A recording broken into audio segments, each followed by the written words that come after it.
ultimate destruction. That is the best outcome for this crisis, and that would lead to a safer world. Thank you, Mr. President. Senator from Louisiana. I understand that members can speak up to 10 minutes or so. 10 minutes is correct, Senator. Thank you, Mr. President.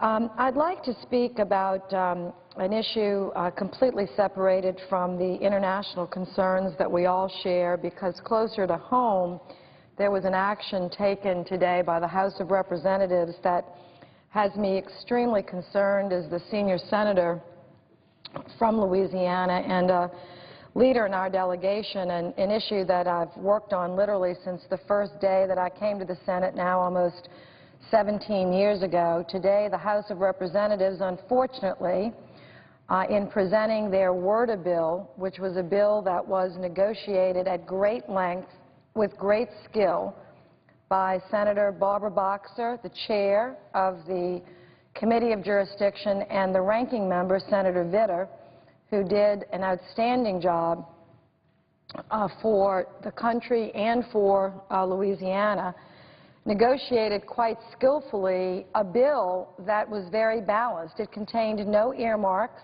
as has been eliminated by the majority of the Congress.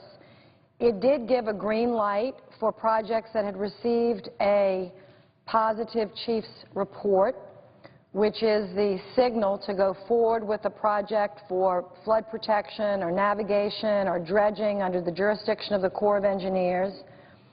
And unfortunately, for unexplained public reasons today, which we will find out as soon as we can and report, the House of Representatives, the leadership, decided to drop probably the most important project in the bill for Louisiana, and that project is Morganza to the Gulf. Now, the saddest thing about all this, Mr. President, the saddest thing about all of this, that the House removed this project, is this project has already been authorized 3 times in the last 15 years by the United States Senate and twice by the House of Representatives. And the people that would be benefited by this project, which are about 200,000 people that live in South Louisiana, Lafourche Parish and Terrebonne Parish, the same area that was battered by Katrina, Rita, Gustav, Ike, and the oil spill.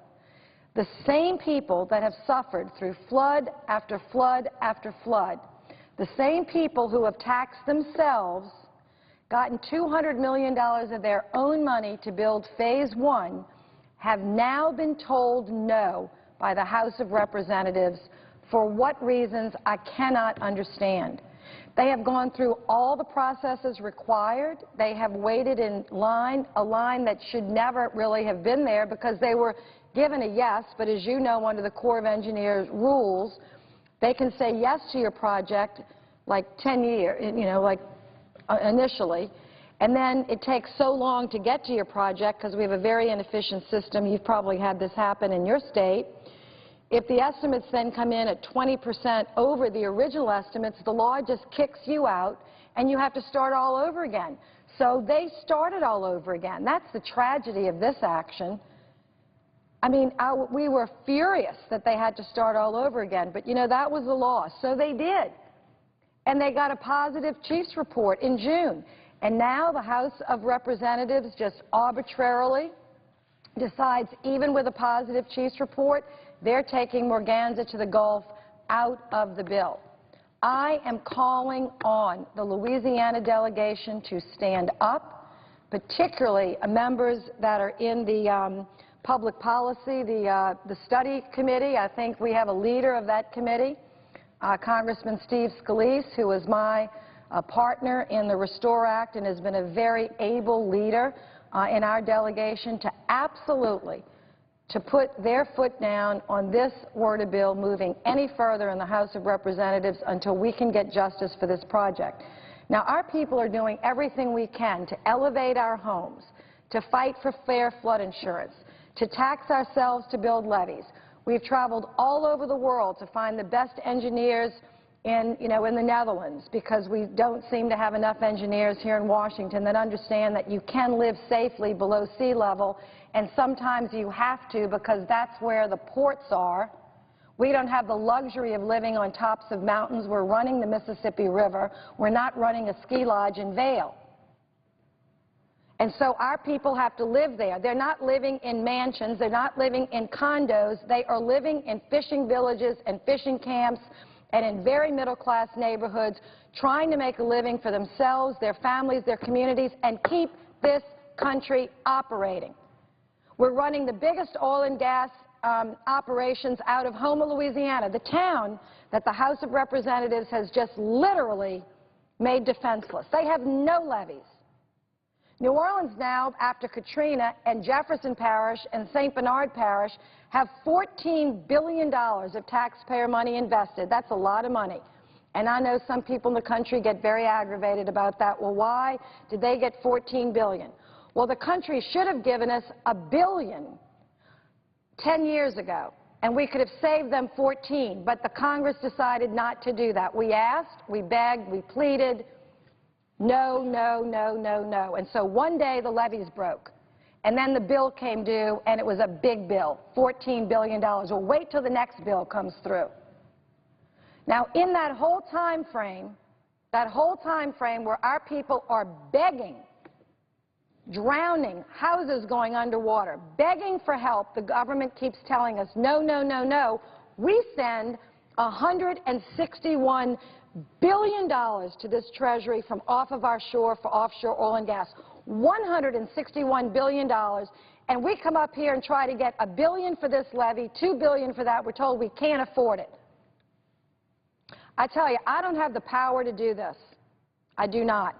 But if I did, and if I were the governor, and I don't think he has the power, but if I could, but we don't, he doesn't, and I don't, I would shut down every rig in the Gulf of Mexico until this United States Congress gives the people of Louisiana the money we need to keep ourselves safe from drowning, from flooding.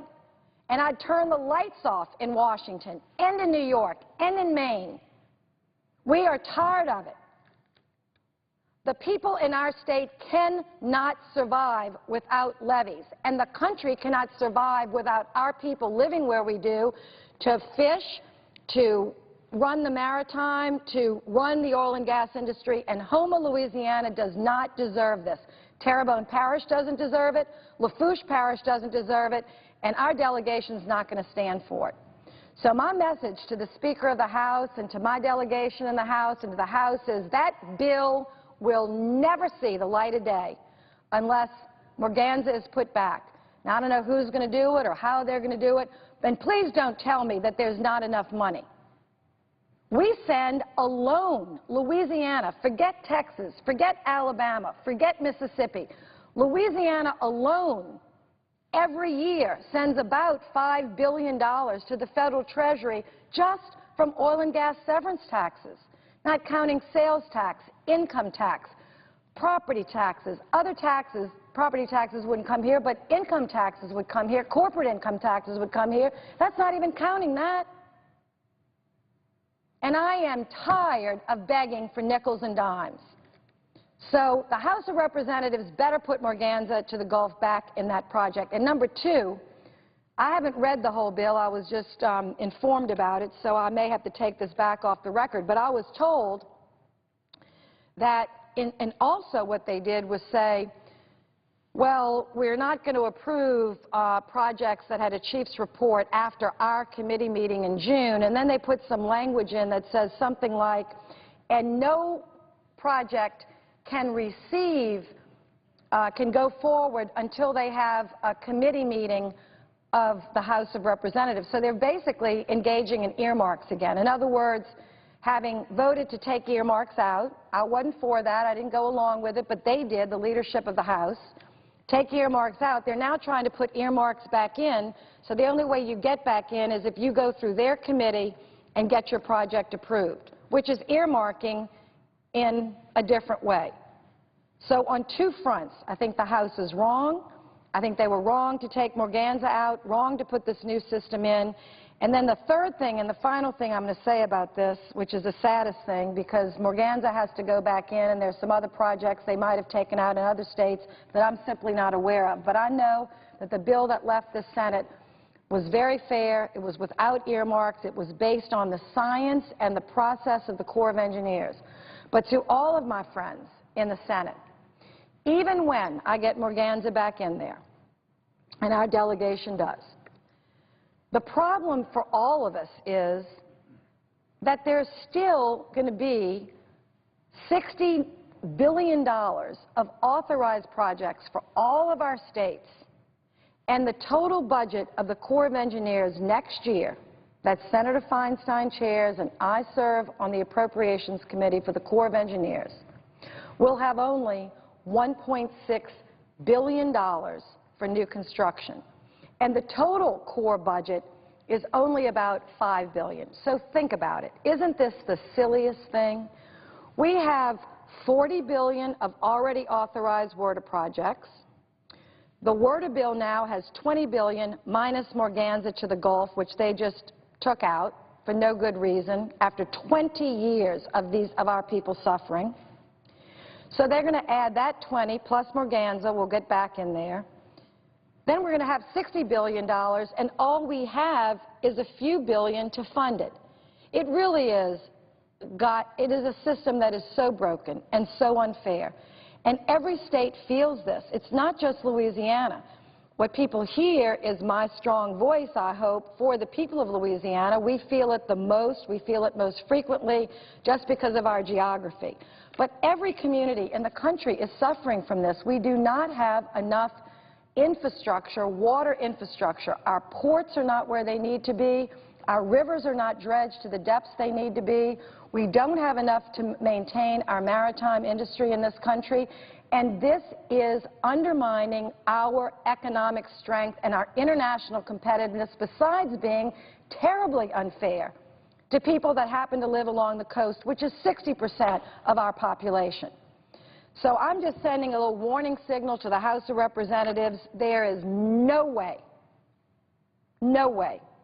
that this WRDA bill is going to go anywhere without the Morganza to the Gulf in it. It's just not happening. This is one of these sort of, do or die kind of issues for the Louisiana delegation. We have waited for 20 years for this project. It is justified from every angle, shape, form. It's been studied to death. The local people have put up $200 million of their own money, and I am not going home to tell them that they're not going to get the project. So I would strongly suggest that our House delegation, particularly our leader, Steve Scalise, the congressman from Jefferson Parish, who is the chairman of the Republican Study Group, go have a long talk with the chairman of the committee and figure out how to get this project back in the bill. I want to move to another subject. I want to introduce at this time two amendments to the underlying bill that we're trying to debate, which is a very important bill on energy efficiency. I know we can't debate any amendments, but I think I can file two amendments. I want to just tell you, Mr. President, and my colleagues, the first I'm offering with Senator Wicker and Senator Pryor. It would ensure that the green building rating systems, which are adopted by GSA currently, and new ones under this bill that is put forth by Senator Shaheen and Senator Portman, which I support the bill, do not put at a disadvantage the materials that meet the new standards of energy efficiency in the underlying bill. There was some question about the way the bill was initially worded when it came out of the Committee of Energy, that it would disqualify some domestic materials that meet the energy efficient standards from being included, and that would have a very devastating effect on our lumber and forestry industry as well as others. So that amendment I'm going to send to the desk and hope that we'll get through this skirmish over health care and get to some important, very important amendments on about, that will help us create jobs in America and in Louisiana and help our industries.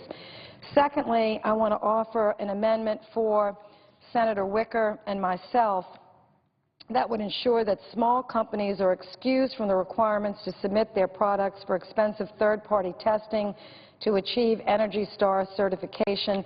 This is really a small business issue, and I think this is acceptable to all parties. I'm not sure that there's any opposition to actually to either one of these amendments, which is good. We've worked very hard with the parties that might have a different view to see if we could find some common ground, and I think we have. So for these amendments, I'm going to submit both of them for the record and hope we can get to Senator Shaheen and Senator Portman's bill. They've worked very hard. They've built a great coalition. And again, you know, this is a bill that could create lots and lots of jobs and opportunity for our people. And while there are a lot of members talking about how so-and-so should focus on jobs and he or she should do this or that, we have a bill whose essence is to create really good jobs in America and to save us energy costs, to reduce costs to taxpayers and consumers. This bill was voted, I believe, unanimously out of the Energy Committee, and if not, it had an overwhelming support from Republicans and Democrats. Ron Wyden, the chairman of our committee, who is a very able and centrist leader on these matters, has worked very hard. So I'm very familiar with the benefits of this bill. I'm sorry it's got caught up in the politics of health care, which is unfortunate, but it is important that we get to this energy bill, and it's most important that the House of Representatives fix a terrible thing for Louisiana, which happened just a few hours ago when they stripped, now for the 20th year in a row, a project that has been certified, you know, stamped, sealed, and approved by the Corps of Engineers. For whatever reason, I do not know, and I hope that they will fix it, and I yield the floor.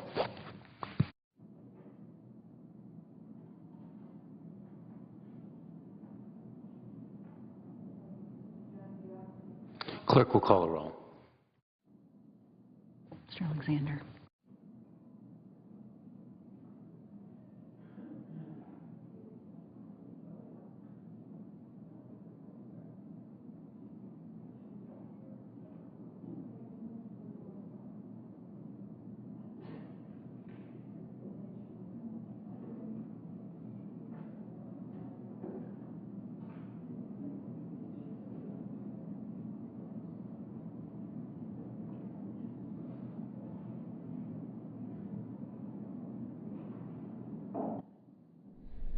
I want to tell you about some of what's coming up in prime time here on C-SPAN 2.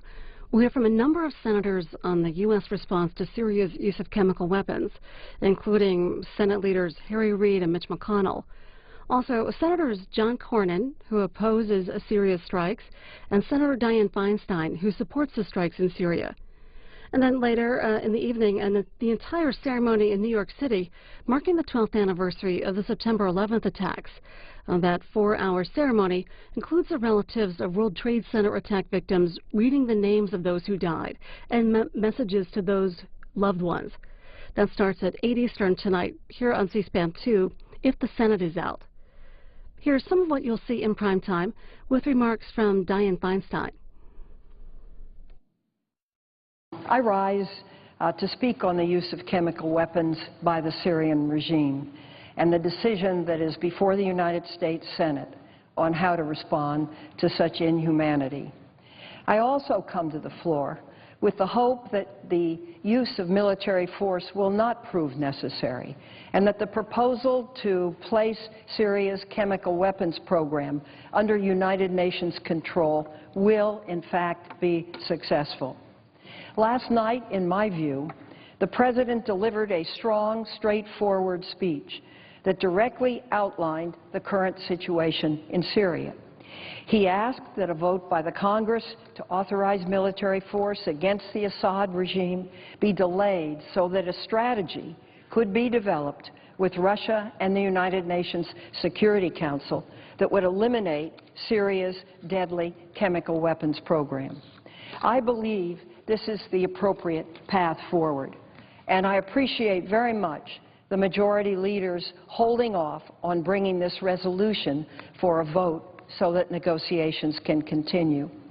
Here in the Senate, there are discussions going on about how to amend the resolution passed by the Foreign Relations Committee to provide time for diplomacy. Perhaps that won't be necessary.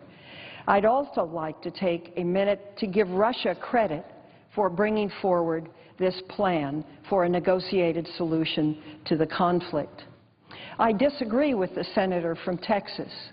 As the Russian ambassador described to me on Monday of this week, Russia is sincere, wants to see a United Nations resolution, and supports the Geneva II process, which would accompany a negotiated settlement to Syria's civil war. Based on my conversation with Ambassador Kislyak, I believe that Russia's goal is, in fact, to eliminate these weapons. And I would point out that that is also our goal.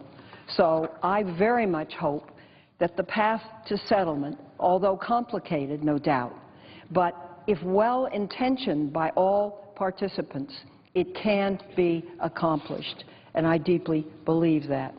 And if the United Nations Security Council can agree on a resolution to put this proposal into practice, it would put the world's imprimatur on an important plan to safeguard and then to destroy Syria's chemical weapons program, the first time in history that anything like this would have been done. Russia's responsibility to get this done is enormous, and to move with all deliberate speed. I think Russia and Syria must understand that the way to forestall a United States strike on Syria is for there to be a good faith agreement and process underway to put all of Syria's chemical weapons, including munitions, delivery systems, and chemicals themselves, under international control for eventual demolition. Syria's chemical weapons program is maintained and stored across Syria in more than 36 sites.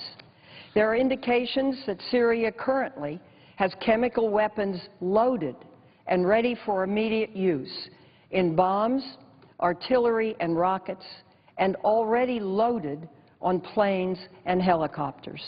All of it needs to be inventoried, collected, and then destroyed as soon as possible if the effort is to succeed. This will be a large and complicated process, and the agreement may take some time to put in place. But if it can be done, we should take the time to get it done. At the same time, we can't allow there to be so much delay and hesitation as has characterized some arms control efforts in the past. It is clear to me that the United States is moving quickly already.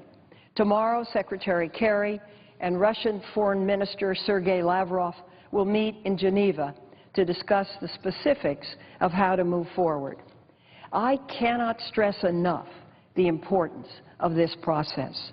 Not only is it a possible solution to the specter of future use of chemical weapons by the Syrian regime and a way to ensure that extremist elements of the opposition do not gain control of these weapons, but it also sets an important precedent for the United Nations to act to resolve conflict before there is large military confrontation. But it should be clear by now that the Assad regime has repeatedly used chemical weapons. So I would like to speak as chairman of the Senate Select Committee on Intelligence and lay out some of the unclassified intelligence that shows the regime was indeed behind this largest use of chemical weapons in more than 2 decades. The unclassified assessment is based on classified intelligence we have seen on the Intelligence Committee. So here's the case. The intelligence community assesses today with high confidence that the Syrian regime used chemical weapons, specifically sarin, in the Damascus suburbs in the early morning of August 21. This assessment is supported by all 16 of our intelligence agencies, as well as other countries, including the United Kingdom and France. The Obama administration has publicly laid out its case at an unclassified level, and I have carefully reviewed the classified information that supports those findings. First, there is intelligence indicating that the Assad regime, specifically its military, and the Syrian Scientific Studies and Research Center, which manages its chemical weapons program, has used chemical weapons roughly a dozen times over the past year.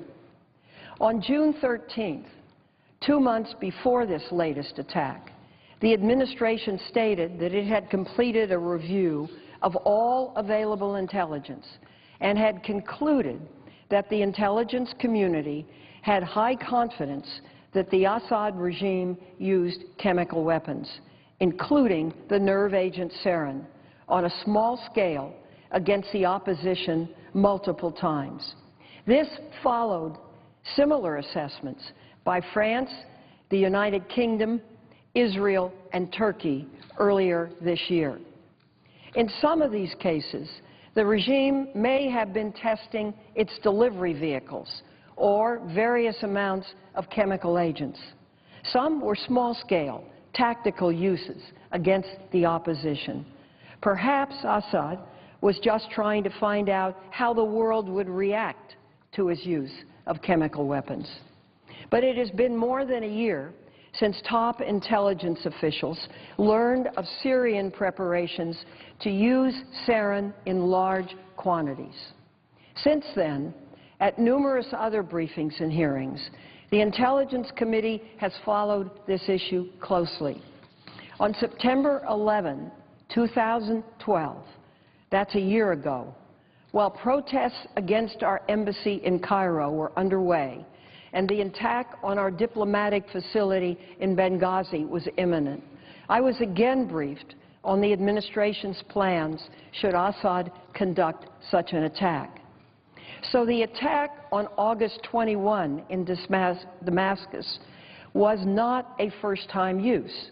Rather, it was a major escalation in the regime's willingness to employ weapons long held as anathema by almost the entire world's population. Now let me lay out the intelligence case that the Assad regime used chemical weapons on August 21. Much of this is described in a 4-page, August 30th, unclassified document entitled United States Government Assessment of the Syrian Government's Use of Chemical Weapons on August 21, 2013. Madam President, I'd like to enter that document into the record, along with a map showing the 12 areas near Damascus reportedly affected by chemical weapons on August 21. Without objection. Thank you, Madam President. We know that 3 days before the attack of August 21, Syrian officials involved in the preparation and use of chemical weapons and associated with the Syrian Scientific Studies and Research Center were preparing chemical munitions in the Damascus suburb of Adra. And that's according to the intelligence community. The intelligence specifically relates to an area in Adra that the regime has used for mixing chemical weapons, including sarin. The Syrian chemical weapons personnel were operating and present there from August 18 to the early morning of August 21 and finished their work shortly before the attack began. Some of the intelligence collected on the preparations for the attack is highly sensitive. So the details of the Syrian actions cannot be described publicly without jeopardizing our ability to collect this kind of intelligence in the future. But in numerous classified briefings over the past 2 weeks, members of Congress have been provided with additional detail on the names of the intelligence officials involved and the stream of human signals and geospatial intelligence that indicate that the regime was preparing to use chemical weapons. So we actually have names. It is from the specificity of this intelligence reporting that the intelligence community has drawn its high level of confidence that the regime was behind the use of chemical weapons. The strike began in the early morning hours on Wednesday, August 21. It is beyond doubt that large amounts of artillery and rockets were launched from regime-controlled territory in Damascus and rained down on the opposition-controlled areas of the Damascus suburbs. There is satellite imagery actually showing this, as well as thousands of first-hand accounts that began showing up on social media sites at around 2:30 a.m. The barrage continued for 5 days, though the use of chemical weapons appears to have been deliberately suspended by the regime after the first few hours. Since the attack, physical samples from the area have been analyzed, and the intelligence community assesses with high confidence that, and I quote, laboratory analysis of physiological samples obtained from a number of individuals revealed exposure to sarin, end quote. More than 100 videos, I think 170, were posted online showing the effects of the chemical weapons on hundreds of men, women, and most troubling, sleeping children who were dead or showing the signs of exposure to the nerve agent. At my request, the intelligence community compiled a representative sample of 13 videos which have been corroborated and verified. That's the point. These show evidence. The places have been corroborated. They could not be bogus. They are verified. This clearly shows the suffering and death caused by these weapons. The Intelligence Committee has posted these videos on our website, www.intelligence.senate.gov. I would urge Americans to look at this. They are absolutely horrendous and should shock the conscience of all humanity. The videos show the physical manifestations of a nerve agent attack: foaming mouths, pinpointed and constricted pupils, which is a signature of sarin, convulsions, gasping for breath, all happening as the nervous system begins to shut down. One video shows a lifeless toddler receiving emergency respiratory assistance. Another shows a young boy struggling to breathe, gasping while his eyes are swollen shut and covered in mucus. A third heinous video shows rows and rows of bodies lined up in an improvised morgue. Another shows a man foaming at the mouth and convulsing, both indications of sarin exposure. And it goes on and on. Last night, the President urged all Americans to watch these videos, to just see how hideous the use of these chemicals actually is. Seeing these images firsthand makes clear why chemical weapons have been banned and why Assad must be prevented from using them again. What really affected me was a video I saw of a little Syrian girl with long dark hair who was wearing pajamas. The little girl looked just like my daughter at that age. Same hair, same pajamas, same innocence, except the little Syrian girl was lifeless. She had died from exposure to sarin, a chemical that the world has essentially outlawed. I ask unanimous consent to call the quorum be terminated. Without objection. I ask unanimous consent the Senate proceed to S-Res 222. Clerk will report. SRES 222, supporting the goals and ideals of National Save for Retirement Week and so forth. Is there objection to proceeding to the measure? Without objection. Mr. President, I ask the resolution be agreed to, the preamble be agreed to, the motion reconsidered be considered made and laid on the table, and that there be no intervening action or debate. Without objection. I ask unanimous consent that Emate bin Nun, fellow in the office of Senator Coons, be granted floor privileges during the consideration of S. 1392. Without objection. Mr. President, I commend the managers of the energy efficiency bill.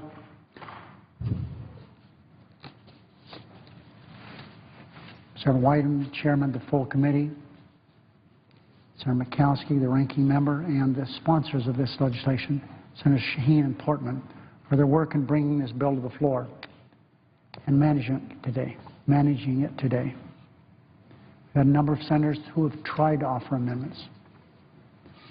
I was told by Senator Shaheen that she had a dozen or so bipartisan amendments that were ready to be offered. There's been an attempt to offer amendments dealing with the bill, but there's a little hurdle there. Is something that's totally non-germane has been offered.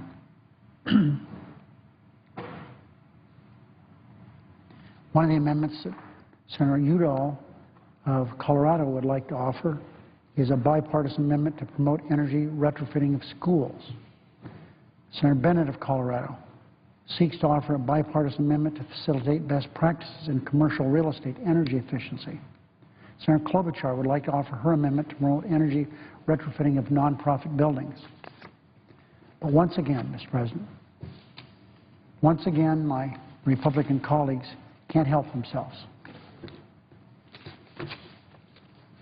They've objected to the consideration of any of these amendments or any other amendments until the Senate considers an amendment, and that not only considers an amendment but is guaranteed a vote on it. Pretty interesting situation. His amendment, of course, is everyone knows that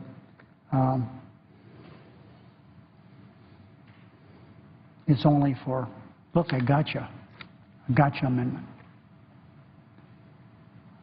Senator's amendment is the sort of amendment that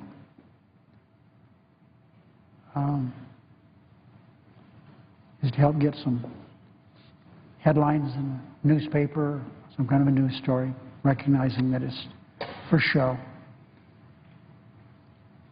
But be that as it may, we'll work with managers to craft a way forward on this bill, perhaps, or we may have to take the bill down. So we'll make that decision at a subsequent time. It's unfortunate, but that's the political world we live in now with the Tea Party-driven House of Representatives. And by the way, of course, everyone knows by now that they couldn't pass their continuing resolution today, so that's off the table. They were going to do that, not today, but tomorrow, and they pulled that down. And then we have our folks over here who try to just outmatch what they do over there. So we wind up getting nothing done, Mr. President. Such a shame. I ask consent that when the Senate completes its business day, it adjourn until 9:30 a.m., Thursday, September 12, 2013, and following the prayer and the pledge, the morning hour be deemed expired. The journal proceeding be approved to date. Time for the two leaders be reserved for use later in the day. Following any leader remarks, the Senate will be in a period of morning business for an hour, with the time equally divided and controlled between the two leaders or the designees. The senators are permitted to speak for up to 10 minutes each, with the majority controlling the first half, Republicans the final half. Following that morning business, the Senate will resume consideration of S. 1392, Energy Savings and Industrial Competitiveness Act. Without objection. Nothing further to come before the Senate. I ask that it adjourn under the previous order. The Senate stands adjourned until 9:30 a.m. tomorrow morning. The Senate this afternoon switched gears from working on a Syria resolution to debate on a bill dealing with energy efficiency. Majority Leader Reid moved the Senate off the Syria resolution to allow time for the diplomatic community to work on an alternative plan to secure Syria's chemical weapons arsenal. The legislation now in front of the Senate is an energy efficiency bill aimed at promoting energy savings in residential buildings.